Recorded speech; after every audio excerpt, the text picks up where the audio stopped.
नमस्कार। शान जी, good morning. क्या हाल चाल आपका? Good morning. नमस्कार। अरे, सो तो नहीं रहे? बाद में कॉल नहीं करूं? नहीं नहीं नहीं नहीं, उठा हूँ अभी। बाकी का अच्छा अच्छा, है ना, 2-5 मिनट तो है ना? अभी अभी है, अभी कोई प्रॉब्लम नहीं। Okay okay. तो ये एडमिन और उसकी सोच असाधारण कैसे? हम्म, साधारण ये कुछ नया है, कुछ रेगुलर तो नहीं है, इतना पता है। बाकी क्या कैसे तो वो नहीं बता सकते। हम्म। और जो रूटीन रूटीन है उस टाइप का तो नहीं है? हाँ, रेगुलर है वो नहीं है, तो उसको तो साधारण में बोले। ऐसा कह सकते हैं कि वो रेगुलर ही है, बट हम्म, वो रेगुलर होते हुए भी सबको नहीं दिखता और इसको दिख गया है। हाँ, ऐसा कैसे।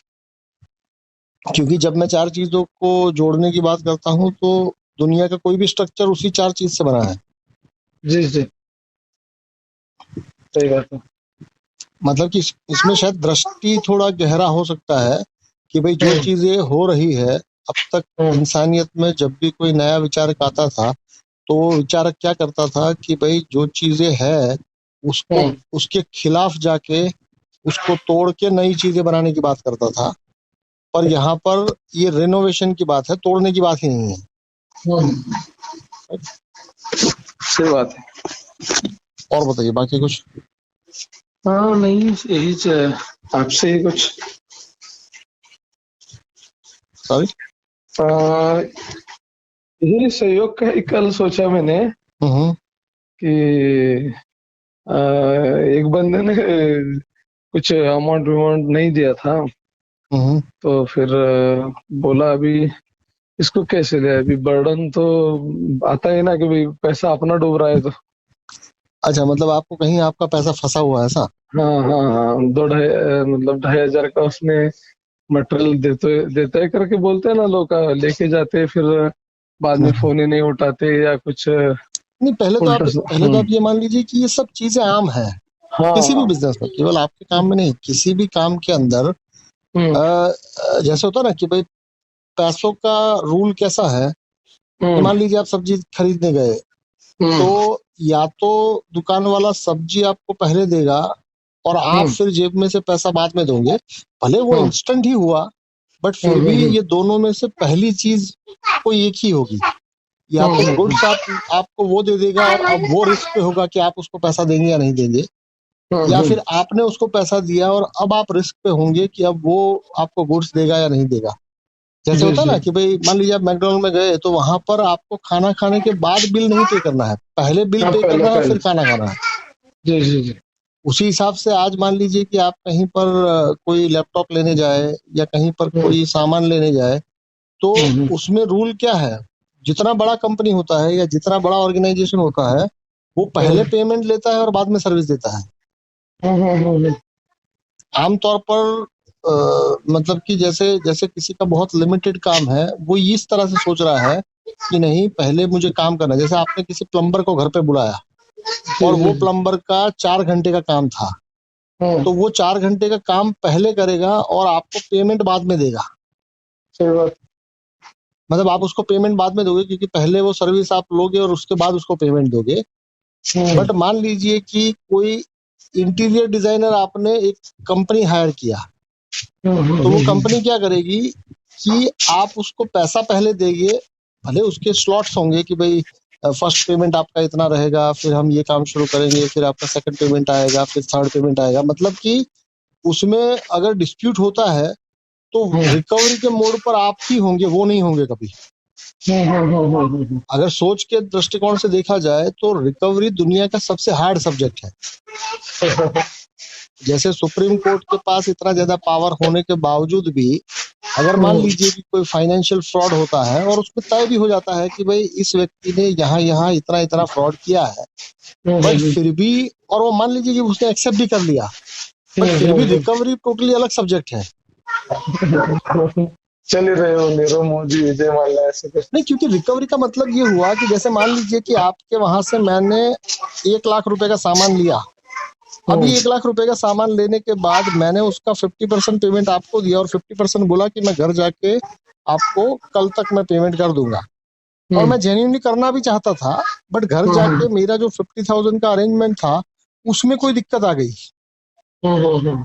तो मैं जेन्युइन होने के बावजूद भी आपको पेमेंट तो नहीं दे पाऊंगा। समझ रहे हैं। मतलब कि मैं आपसे भागूंगा नहीं, मैं आपको झूठा मतलब वादा भी नहीं करूंगा। मैं आपको हम्म यही बताऊंगा कि यार मैं जो लेके आया था उस चीज को मैं वापस दे सकता हूँ, बट अब आपने मुझे जो चीज दी थी वो ऐसी थी कि जो आपने भी कहीं से खरीदी थी और वो आपसे वापस नहीं लेगा, और यदि वो वापस लेगा तो वो 40% काट के वापस लेगा। तो मान लीजिए कि मैंने 50,000 रुपए का आधा चीज आपको वापस भी दे दिया, बट उस चीज में से अब आपको 40% का लॉस तो ऑन द स्पॉट हो गया। जी जी। तो अब सही बात। इसका इसका इलाज जो है वो इसका इलाज जो है वो नेचुरल ही है, और इसका आप कुछ भी इलाज करिए फिर भी एक जगह तो बनेगी ही, उसी को मार्जिन कहते हैं। जैसे होता है ना कि भाई यदि हार्डकोर कोई पैसों का ही काम कर रहा है, केवल ब्याज पे पैसा ही दे रहा है अपनी मूंछ के ऊपर, कोई उसके पास लाइसेंस नहीं है, कुछ नहीं है, बैंक नहीं है, कुछ भी नहीं है, तो वो भी ये जानता है कि मैं किसी का हाथ पैर तोड़ भी दूंगा तो भी मेरा कुछ रिकवरी तो बचेगा ही, कुछ रिकवरी तो ऐसा रहेगा कि जो मुझे कभी नहीं मिलेगा। तो वो क्या करता है कि उसको अपने दूसरी डील के अंदर मार्जिन में वो यूज करता है। जी जी। जैसे बैंक को पता है कि उसका 2% क्लाइंट जो है वो क्रेडिट कार्ड का बिल नहीं पे करेगा, वो पर्सनल लोन का ईएमआई बाउंस करेगा, सब कुछ करेगा ये। तो बैंक जो है वो क्या करेगा कि उसके लिए उसने एक अलग डिपार्टमेंट रख दिया है जिसका 24 घंटे यही काम है। बट एक व्यक्ति जो है वो व्यक्ति ऑर्गेनाइजेशन की तरह नहीं सोच पाता, क्योंकि ऑर्गेनाइजेशन की तरह सोचेगा तो वो प्रोसीजर पहले तय करेगा, वहां पर भरोसे नाम की चीज आएगी ही नहीं कभी। ये काम भरोसे में होता है, जैसे नहीं, कि बट जितना भरोसा जान देखिए, पहचान का। भरोसा जो है वो इनटेंजिबल एसेट है। जैसे मैंने आपके ऊपर भरोसा किया, ये इनटेंजिबल है, या आपने मेरे ऊपर भरोसा किया, ये इनटेंजिबल है। भरोसा जो है उसकी जरूरत तब पड़ती है जब आप लटके हुए हो। जैसे होता है ना कि भाई आपने एक लैपटॉप पसंद किया जिसका प्राइस था 50,000, और वो कंपनी ने ये कहा कि ये 50,000 का लैपटॉप आपको ये डिस्प्ले में है, आप देख लीजिए, पूछ लीजिए, सब कुछ कर लीजिए, बट जैसे ही आप खरीदने जाएंगे तो वो कहेगा कि अब आपको इसका ऑर्डर करना पड़ेगा, और ऑर्डर करते वक्त वो ये कहेगा कि आपको 30% जमा। जैसे गाड़ियों में क्या होता है कि शोरूम में गाड़ी है, अवेलेबल है, सब कुछ है, आप देखिए, उसको टेस्ट ड्राइव करिए, सब कुछ करिए, बट वो मॉडल अलग है। अलग है मतलब वैसा ही मॉडल आपको मिलेगा, बट वो मॉडल वहां होते हुए भी आप उसको नहीं खरीद सकते। अब आपको ऑर्डर करना पड़ेगा। तो ऑर्डर करने का मतलब क्या हुआ कि आपको उसका एक पार्ट पेमेंट या कुछ करना पड़ेगा, ताकि वो लोग सिक्योर हो जाए कि आप अपना मन बदलेंगे नहीं, और बाई चांस यदि आप बदल भी दे तो भी आपका जो मतलब इनिशियल अमाउंट था, वो इनिशियल अमाउंट उनका मार्जिन होता है। मतलब कि इसके लिए आपको आपको भरोसे पे नहीं जाना है, बट दिमाग को खोलना है। यदि यदि यदि दिमाग खुला हुआ होता या खुला हुआ होता है तो क्या होता है कि आपको पता है कि 1 लाख की डील में मेरा मार्जिन तो 15,000 ही है। चाहे ये डील हो जाए सक्सेसफुल तो भी मुझे उसमें मिलने वाला 15,000 ही है, क्योंकि कोई वो 1 लाख का आइटम कोई आपने पैदा नहीं किया है, आप भी कहीं से लेके आए हैं। तो आपका भी तो एक कॉस्ट होगा, आपका भी तो एक चीज होगा। मतलब कि बिजनेस के अंदर 2 चीजें होती है, एक कॉस्ट होती है और एक रेपुटेशन होती है। अब ये कॉस्ट जो है वो आपको, चाहे आपकी रेपुटेशन हो बड़ी या छोटी हो या ना हो, बट कॉस्ट तो होती ही है। कॉस्ट तो, रेपुटेशन जो है वो ऊपर नीचे हो सकती है। जैसे कोई बड़ा ज्वेलर है, उसका रेपुटेशन बहुत बड़ा है, और कोई अभी अभी नया नया आया है तो उसका अभी रेपुटेशन बन रहा है। अब ये दोनों के अंदर आप भरोसे की बात करोगे तो भरोसा जो है वो तो एक इनटेंजिबल टाइप है। जितना आप ज्यादा भरोसा पैदा करेंगे उतना आप ज्यादा एडवांस ले पाएंगे। मैं भरोसे को उस तरह से देखता हूँ। भरोसे का मतलब ये नहीं है कि भाई आपने किसी से माल लिया और फिर उसको भरोसा दिलाया कि नहीं मैं इसका पेमेंट करूंगा, ये भरोसा नहीं है। भरोसे का मतलब ही ये है कि भाई आपका रेपुटेशन इतना बड़ा हो गया कि अब लोग आपको क्रेडिट पर माल देना शुरू कर दिए। भरोसा चीज जो है वो कस्टमर के साथ होता ही नहीं है। कस्टमर तो बेचारा नासमझ है, मजबूर है, वो उसका तो एक लिमिटेड दायरा है। एक व्यक्ति आपकी दुकान पे आया, उसने आपसे माल लिया, माल लेने के बाद वो जेन्युइनली पे करना चाहता था, बट वो जेन्युइनली पेमेंट करने के लिए अब उसकी हैसियत ही ना रही, क्योंकि एक्सीडेंट हो गया, क्योंकि घर में चोरी हो गई, क्योंकि उसका सही जॉब बात। चला गया, क्योंकि उसके ऊपर एफआईआर हो गया, क्योंकि उसके घर में किसी का देहांत हो गया, ये सारी चीजों में वो बेचारा क्या करे? फिर इसे यूनिवर्स पे भी डालना पड़ेगा कि भाई मेरा ना पैसा ना ना तो ना दे। ना ना ना ना ना ना, आप यूनिवर्स पे भी मत डाले। देखिए, हम्म, मार्जिन का मतलब आप समझिए, कोई भी चीज जो होती है जब आप ऑर्गेनाइजेशन की तरह देखते हैं तो आपके लिए धोखा नहीं होता, आपके लिए केवल वो डील जो है वो बैड डेट बनती है। जैसे बैंक के लिए भले वो बैंक का लैंग्वेज कुछ भी हो या लेटर में कुछ भी लिखे, पर हम्म, बैंक के लिए वो बैड डेट है। मतलब कि हम्म, आपका कैलकुलेशन कहीं पर गलत हुआ तो ये तो एक्सेप्ट करने हम्म, वाली बात है ना। हाँ, जैसे कैलकुलेशन गलत ही हुआ, क्योंकि मैं किसी को देते भी नहीं है, ये 100 में से एक आध केस होता है जहाँ पे दिया होता है फिर वही अटका हुआ होता है। नहीं, बट मैं ये कह रहा हूँ कि ऐसा तो आप कभी नहीं कर पाएंगे कि ऐसा एक भी केस ना बने, ये होगा ही। हम्म, हम्म, हम्म, तो जब ये होगा ही तो फिर आप उसको दिमाग का दही बनाने की जगह यदि उसको बैड डेट की तरह ले ले। एक फेल्योर हो गई। बैड डेट का मतलब ये नहीं है कि आपने उसको छोड़ दिया।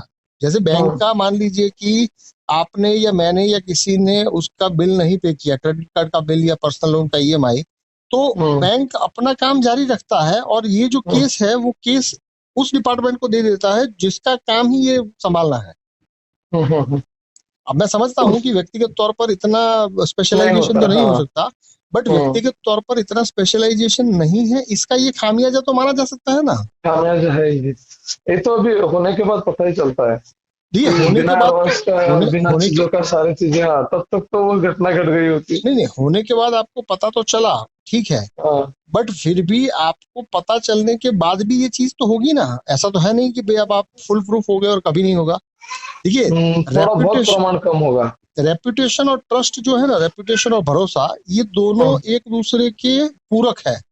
जैसे हम्म, आपका जितना ज्यादा रेपुटेशन होगा उतना व्यक्ति आपके ऊपर ज्यादा भरोसा करेगा, और जितना व्यक्ति ज्यादा भरोसा करेगा उतना वो रिस्क के लिए ज्यादा एक्सपोज होगा। हम्म, हम्म, जैसे मान लीजिए कि आपका कोई वेंडर है जो बहुत बड़ा कंपनी है और बहुत ही रेप्यूटेड है, तो वहां हम्म, पर हम्म, आप उसको ज्यादा क्रेडिट देंगे या उससे आप ज्यादा उस पर भरोसा करेंगे, और जैसे ही आप ज्यादा भरोसा करेंगे वैसे ही आपका रिस्क फैक्टर भी बढ़ता जाएगा ना। हम्म, तो मतलब ये सही बात। हुआ कि रेपुटेशन बढ़ाने का मतलब ये हुआ कि अब लोग आपके ऊपर ज्यादा भरोसा करेंगे, और लोग हम्म, जैसे ही आपके ऊपर ज्यादा भरोसा करेंगे क्योंकि आपका रेपुटेशन है, तो उस रेपुटेशन को आप अपना पैर काट के कभी नहीं बचाएंगे। हम्म, चाहे बड़े से बड़ा हम्म, कंपनी क्यों ना हो, वो अपना नुकसान करके आप अपना रेपुटेशन नहीं बनाएगी। सही बात। वो नुकसान करेगी भी तो वो नुकसान नहीं होगा, वो इन्वेस्टमेंट होगा। हम्म, अगर सही बात। ये चीजों को आप समझ लेते हैं तो कम से कम दिमाग का दही बंद हो जाएगा। पहले तो हम्म, आपने कहीं से पेमेंट लेना था या कहीं पे पेमेंट देना था तो वो अटक सकता है, ये नॉर्मल है। पहले तो ये कोई पहली बार नहीं हो रहा है और आखिरी बार पहली भी बात। नहीं हो रहा है, ये होता ही रहता है। होता ही रहता। अब इसको मैनेज करने के लिए आपको तीन चीजें जो कि इंटेंजिबल है उसके आसपास गुजरना पड़ेगा। एक हम्म, चीज है रेपुटेशन, हम्म, हम्म, एक चीज है आपका ट्रस्ट या भरोसा, और एक हम्म, चीज है रिस्क। हम्म, अब ये तीन चीजें ऐसी है कि ये संगीत की तरह है, अगर आपका रेपुटेशन बढ़ता जाएगा तो ट्रस्ट भी बढ़ता जाएगा और साथ में हम्म, रिस्क भी बढ़ता जाएगा। हम्म, क्योंकि आपका बहुत बड़ा रेपुटेशन है तो मैं आपके ऊपर ज्यादा ट्रस्ट करूंगा, इसका मतलब ये हुआ कि मैं आपके ऊपर ज्यादा रिस्क लूंगा। सही बात। अगर ये रिस्क एक्चुअल में आ गया तो फिर मैं भरोसा बीच में लाऊं या ना लाऊं, रिस्क तो आ ही गया है। हाँ। मेरा कहना ये है कि जैसे बैंक काम करता है, जैसे बड़ा ऑर्गेनाइजेशन काम करता है, तो इसका मतलब ये नहीं कि उनका बैड डेट नहीं होता, उनका भी बैड डेट होता है, उनका भी पैसा फंसा हुआ होता है। बट वो फंसा हुआ पैसा जो है वो उनको पता है कि ऐसा फंसना नॉर्मल बात है, क्योंकि ये फंसेगा ही। सही बात। फंसने के कारण हमेशा ये नहीं होता कि सामने वाले ने आपको धोखा दिया, हो सकता है कि सामने वाले ने आपको धोखा ही दिया हो, चूना ही लगाया हो। बट ये भी हो सकता है कि वो भी किसी परिस्थिति का मोहताज हो। मोहताज भी है, और दूसरी बात की मटेरियल भी, चलो तुम पैसा नहीं दे रहे हो तो मटेरियल तो वापस दे के जाओ, तो देखिए बोले देखिए वो भी देखिए नहीं देखिए, दे। अभी अभी अभी ऐसा है कि नैतिक पॉइंट हो गया। हाँ, अगर मान लीजिए कि मैंने आपसे कुछ खाने की चीज मंगाई और उसका पैसा नहीं दिया, अब मैं चाहता हूँ कि मैं खाना वापस दे दूं, बट कैसे दूं? उसकी चीज में तो नहीं ना, मेरा चीज में तो अलग है। नहीं नहीं मैं नहीं नहीं नहीं, पर इसको। फिर भी मैं आपको ये कह रहा हूँ कि चलिए आपके ही केस में ये तो कहा ही जा सकता है ना कि भाई उसको देना चाहिए, बट वो नहीं दे रहा है, वो रियलिटी है। वो रियलिटी है, तो मतलब वही तो कि है। रियलिटी जो है वो रियलिटी से आपको जूझना नहीं है।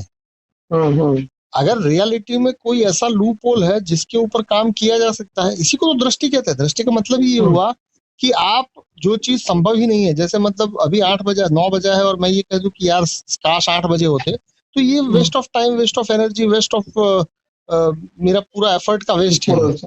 हम्म बट यदि अभी 10 ही बजा है और उस 10 बजे में भी अभी इतना जगह है, तो उस जगह पे कुछ काम हो तो वो ठीक है, उससे मेरा टाइम भी वेस्ट नहीं होगा, उससे मेरा एनर्जी भी जाया नहीं होगा, और उससे हो सकता है उससे भी काम ना हो, बट कम से कम मैं दीवार पे सर तो नहीं पीटूंगा। सही बात। अल्टीमेटली उसको यदि एक लाइन में बताया जाए तो इतना ही है कि आप प्रॉब्लम को सॉल्व कर सकते हैं, रियलिटी को सॉल्व नहीं कर सकते। वही हुआ ना, कल मैंने हम्म, देखा। और ये रियलिटी भी मतलब जो डिटरमाइंड तरीके से होता है ना, वो वैसा ही, या यूनिवर्स का ऐसा लगता है कि भाई ऐसा होना ही है, तो ना ना हमें ना ना कुछ। ना, इसमें हाँ खामखा यूनिवर्स को तक जाने की जरूरत नहीं है। देखिए, ये ऐसा है कि हर एक व्यक्ति जो है वो हर एक व्यक्ति के शक्ल पे नहीं लिखा है कि वो हाँ क्या है। हाँ, सही बात। ये आपको फिगर आउट करना है, और ये फिगर आउट करने के आप जो भी मेथड अपनाएंगे वो सारे के सारे मेथड जो होंगे वो इम्परफेक्ट होंगे। ऐसे ही। जैसे कभी बैंक से आपको लोन देता है तो बैंक अपनी ओर से पूरी जो भी वेरिफिकेशन करनी है वो सब करने के बाद आपको लोन देता है, बट फिर भी उसका पैसा कभी तो फंसता है ना। पर उसके पास तो चेक भी रहता है और वो भी रहता है, नहीं नहीं, उसका देखिए लीगल ये भी रहता है, देखिए तो देखिए, आखिर ये में सब वो। मैं हाँ। आपको ये कह रहा हूँ कि इतना ज्यादा ताकत होने के बावजूद भी बैड डेट आता है। हम्म उसके पास लीगल सिस्टम भी है, उसके पास हम्म वेरिफिकेशन भी है, उसके पास सभी व्यक्ति का सारा पूरा का पूरा सब कुछ है, बट हम्म इतना सब कुछ होने के बावजूद भी बैड डेट नाम का शब्द तो बैंक के बाहर नहीं है ना, बैंक पे वो भी तो है। नहीं है, पर वो उसकी प्रॉपर्टी बेच के उसको कवर भी कर सकता है ना, पर नहीं हमारे नहीं, केस में ऐसा नहीं आप है। समझे, आप समझे हाँ नहीं। कभी भी रिकवरी करने जाएंगे तो रिकवरी आपकी पूरी कभी नहीं होगी। हाँ हाँ हाँ, कुछ ना कुछ उसमें बैड रहेगा, डेट का सही बात। मतलब ये हुआ कि मेरा कुछ ना कुछ तो जाएगा, कम से कम मेरा हम्म एफर्ट जो है वो तो जाएगा ही ना। कि जो चीज सीधा हम्म होना, इसी को तो कहते हैं कि भाई आप जिस तरह से सोच रहे हैं वो नैतिक विचार है। कि नैतिकता हम्म। ये कहती है कि व्यक्ति को यदि कुछ लिया है तो वो देना पड़ेगा, बात सही है। बट हाँ लिया हाँ है, वो देना चाहता भी है बट वो नहीं दे सकता, तो ये भी तो रियलिटी है। हाँ, वो भी रियलिटी है अभी। अभी के लिए तो रियलिटी है, नहीं, ना पैसा अभी के वापस लिए दे। नहीं। हाँ देखिए ऐसा है, फॉर एग्जाम्पल आपने मुझे कुछ दिया जो मैंने कहा कि हाँ मैं लौटाऊंगा, और मैं जानबूझ के ना लौटाऊं, तो ये भी तो रियलिटी है। रियलिटी। अब मैं जानबूझ के नहीं लौटाता तो अब आप बल प्रयोग करेंगे, बट आप बल प्रयोग करते करते आप ये पाए कि भाई इसके सामने बल प्रयोग करने से हमारा खामखा एनर्जी ही वेस्ट हो रहा है, तो ये भी तो हाँ रियलिटी है। ये भी रियलिटी है। मेरा कहना ये है और कि और दूसरा रियलिटी। भी इसमें इसमें एक होता है कि हम बल प्रयोग करते हैं तो वो भी बल प्रयोग करना चाहता है, तो फिर उसमें और ज्यादा डबल उलझने भी जाती देखिए इसीलिए मैं है। कहता हूँ कि भाई सामने वाला क्या करेगा वो कभी आपके हाथ में नहीं होता। हाँ आप क्या कर सकते हैं वो हमेशा आपके हाथ में होता है। जी जी। आमतौर पर ऐसा होता है कि पैसों के मामले में जब किसी का पैसा फंसा हुआ होता है कहीं, तो उसका हम्म एटीट्यूड, उसका बोलने का ढंग, उसका सोचने का ढंग, उसके आर्ग्यूमेंट्स, उसके एग्जाम्पल वो सब अलग होते हैं। और जब वो हम्म दूसरी कुर्सी पे आ जाता है, हम्म जैसे एक हम्म व्यक्ति है जिसको कहीं से पैसा लेना बाकी है और उसी व्यक्ति को कहीं पे पैसा देना बाकी है, क्या वो दोनों हम्म जगह पर सेम डायलॉग या सेम एटीट्यूड से बात कर सकता है? हम्म अब ये जो डिफरेंस है, ये डिफरेंस यदि व्यक्ति झेल सकता है कि हाँ ये डिफरेंस है और दुनिया ऐसे चलती है, तो फिर वो नैतिकता के बोझ में से हट जाएगा, फिर वो नैतिकता के बोझ में नहीं जिएगा। ऐसा होना ही है। रास्ते पे गाड़ी क्योंकि चल रही नैतिक, तो एक दिन हाँ, एक्सीडेंट होना ही। नहीं होना ही है ऐसा भी नहीं है। अभी भी आप शायद इसको एक एक एंगल से ही समझ रहे हैं। मैं आपको ये कह रहा हाँ हूँ कि हर एक व्यक्ति का एक दायरा है, और उस दायरे को हर एक व्यक्ति यदि बढ़ाने पर एफर्ट करे, जैसे मान लीजिए कि मेरा दायरा है कि मैं 10 किलो का वजन ही उठा सकता हूँ, तो जाहिर सी बात है कि यदि ये 10 किलो का 10 किलो ही रहा तो मुझे लाइफ में दिक्कतें बढ़ेंगी, क्योंकि ये 10 किलो अगर मैं बढ़ाता जाऊं कि हाँ मैं अब तक 10 किलो उठा सकता था, अब मैं 20 किलो उठा सकता हूँ। आप 20 किलो उठा सकते हैं, इसका मतलब ये नहीं है कि आपके ऊपर 20 किलो का वजन आएगा ही, बट कम से कम 20 तक तो आप उसको झेल पाएंगे। ओके ओके, कैपेसिटी अपनी बढ़ गई। अगर अगर ब्रह्मांड के तौर पर देखा तो ब्रह्मांड मतलब क्या हुआ कि एवर एक्सपांडिंग फिनोमेना। तो आपका दिमाग, आपका शक्ति, ये भी यदि एवर एक्सपांडिंग मोड में चला जाए, क्योंकि वो जैसे ही एक जगह पर आके रुक जाएगा तो उसको तोड़ना आसान होगा। मान लीजिए कि मुझे ये पता चल जाए कि भाई ये भाई साहब जो है वो 2 दिन तक रुक सकते हैं, उसके बाद ये बौखलाएंगे, तो मुझे तो केवल अब टाइम वेस्ट ही करना है ना 2 दिन तक। फिर 2 दिन के बाद आप इस अवस्था में पहुंच जाएंगे कि आप ही गलती करेंगे कोई ना कोई। मतलब ये ऐसा है कि साम दाम दंड भेद आपने सुना हो, तो ये साम दाम दंड भेद ही है, ये भी विष्णु का कैरेक्टर ही है। विष्णु मतलब कि पालनहार, पालनहार मतलब कि आपको सिस्टम को चालू रखना है, और सिस्टम को चालू रखना जो है वो दबाव से अभी हो रहा है, उसी चीज को कॉन्शियस से किया जा सकता है। उसी का मॉडल मैं पेश कर रहा हूँ, जहां पर दुनिया की जितनी भी रियलिटी है उस रियलिटी से मुंह नहीं मोड़ना है, उस रियलिटी से डरना नहीं है, उस रियलिटी को लेके रोना नहीं है, उस रियलिटी को लेके अपने ऊपर दबाव नहीं डालना है, ना सामने ऊपर वाले के ऊपर दबाव डालना है। क्योंकि साम दाम दंड भेद से चीजें होती है, ये धर्म अर्थ काम एंड मोक्ष उसी श्रेणी में है। ओके। आप किसी को कुछ समझा रहे हैं तो उसके लिए कोई अलग माइंड नहीं चाहिए। यदि आपका रेंज है कि आप समझा भी सकते हैं, आप धमका भी सकते हैं, आप उलझा भी सकते हैं, अगर आप सब कुछ कर सकते हैं तो अब आपका स्कोप बढ़ेगा ना। अगर आपका कैपेसिटी केवल समझाने तक का है तो इसका मतलब ये हुआ कि यदि सामने अड़ियल आ गया कि उसने बोला कि जा तू जितना भी करना है मुझे समझना ही नहीं है, अब क्या करेंगे। हाँ, उधर तो धमकाना ही पड़ता है। नहीं, बट धमकाने में ऐसा है कि आपने धमकाया तो उसका भी सामने वाला रिएक्शन तो आएगा ना। फिर और क्या करेंगे। आप अभी भी ये समझ रहे हैं कि आपके स्ट्रेंथ हो जाने के कारण सामने वाला वहीं का वहीं रहेगा, सामने वाला भी तो अपना नेक्स्ट लेवल बताएगा। नेक्स्ट लेवल जैसे आपको पता चला कि उसके पास चाकू है और आप तलवार लेके गए, तो फिर वो अपने दोस्त को कह के बंदूक ला सकता है ना, उसमें क्या दिक्कत है। जी जी, सही बात। मेरा कहना ये है कि जब इस रियलिटी के साथ आप खेलते हैं, खेलना मतलब कि ये लीला है। अगर आप ये मान के चल रहे हैं कि नहीं उसका दायरा इतना ही है और उतने को तो मैं हरा दूंगा, और फिर आप उस गुमान से आगे बढ़ते हैं और आपको पता चलता है कि वो दायरा मेरी जानकारी में था, हालांकि वो इतना ही नहीं था, हालांकि वो बढ़ रहा है या हालांकि वो बढ़ चुका है, तो फिर आपको ये लगेगा कि उसने मेरे साथ धोखा दिया, इसने मुझे गलत इन्फॉर्मेशन दिया। बट हकीकत में लाइफ के अंदर सही और गलत होता नहीं है, लाइफ के अंदर दायरे होते हैं। आपने सोचा कि 10 मीटर है और निकला वो 15 मीटर, और वो 15 मीटर भी आज का है, कल तो वो हो सकता है कि 20 हो जाए। मतलब रियलिटी के साथ जब आप बहते हैं, जब आप मतलब खेल खेलना मतलब धोखाधड़ी वाला खेल नहीं, खेल खेलना मतलब जैसे बच्चे खेलते हैं, उसमें हार जीत होती है, उसमें लड़ाई झगड़े भी होते हैं, बट वो बचपना टाइप होता है, उसमें कोई किसी को मारता काटता नहीं है।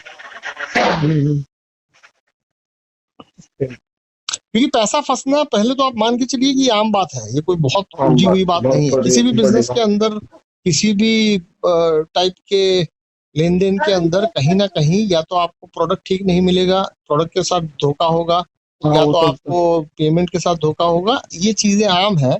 और इसको अगर आप बिजनेस में है तो ये तो जानना ही चाहिए कि ये तो होके ही रहेगा, भले आपके कैलकुलेशन के हिसाब से हो या उसके बाहर हो, ये होगा। कैलकुलेशन के बाहर हो गया। नहीं, आपकी कैलकुलेशन के बाहर भी होगा, तब भी मैं यही कह रहा हूँ कि वो कैलकुलेशन के बाहर होने का कोई आपने दरवाजा बंद थोड़ा किया था, आप तो उसको मैनेज ही कर रहे थे ना। हाँ, सही बात।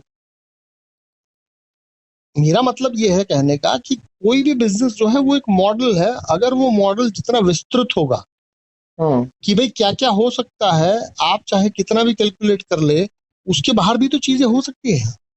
होती है जितना भी देखा तो उसके बाहर जब उसके बाहर चीजें होती है करते उसके आगे सामने दूसरा आता ही आता है। नहीं, बट जब आप उसके बाहर चीजें होती है तब आप क्या करते हैं, यही अध्यात्म है क्या। तब आप अपने आप को कोसते हैं, तब आप सामने वाले को कोसते हैं, तब क्या करते हैं।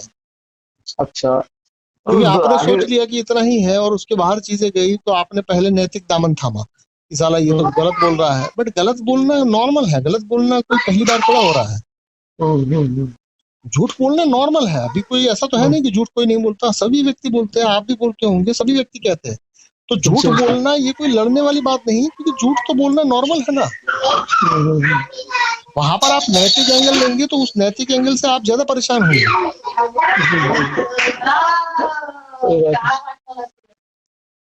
और बताइए बाकी सब। एथिक उसमें है, बाकी सब पता।